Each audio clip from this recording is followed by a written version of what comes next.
আসসালামু আলাইকুম এভরিওয়ান, সবাই কেমন আছেন? আলহামদুলিল্লাহ আমরাও ভালো আছি। তো বন্ধুরা, আমাদের বাচ্চাদের জন্য খেলাধুলার জন্য তেমন পরিবেশ নেই। তো আমাদেরই উচিত আসলে বাচ্চাদেরকে বিভিন্ন জায়গায় খেলাধুলার জন্য নিয়ে যাওয়া। তো এতে করে বাচ্চাদের মনও ভালো থাকে এবং বাচ্চাদের পড়াশোনা এবং কাজে মনোযোগ দেয় বেশি বেশি।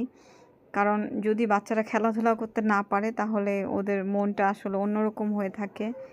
আর ছোট বাচ্চারা খেলাধুলা করবে এটাই তো স্বাভাবিক বন্ধুরা। তো আমরা খেলাধুলার জন্য জায়গা পাই না, যদিও বা ঢাকা শহরে প্লে করার জন্য মানে জায়গা খুবই স্বল্প, মানে কম জায়গা নেই বললেই চলে। তো সেই ক্ষেত্রে আমাদের উচিত বাচ্চাদেরকে এই সুন্দর সুন্দর মানে প্লেগ্রাউন্ডগুলোতে নিয়ে যাওয়া, সুন্দর সুন্দর খেলার জায়গাগুলোতে নিয়ে যাওয়া। তো এই জায়গাটা খুবই সুন্দর, আমার কাছে খুবই ভালো লেগেছে।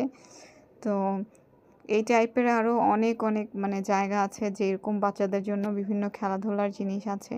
তো বাচ্চারা এখানে মন খুলে খেলাধুলা করতে পারে, কোনো মানে বাধা নেই বা কোনো সমস্যা নেই।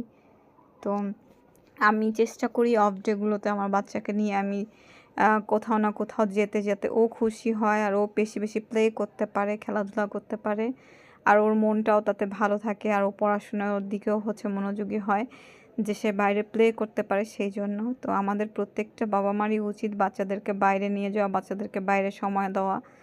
তো আমাদের ব্যস্ততার মাঝেও ওদের জন্য আমাদের কিছু সময় অবশ্যই বের করা উচিত।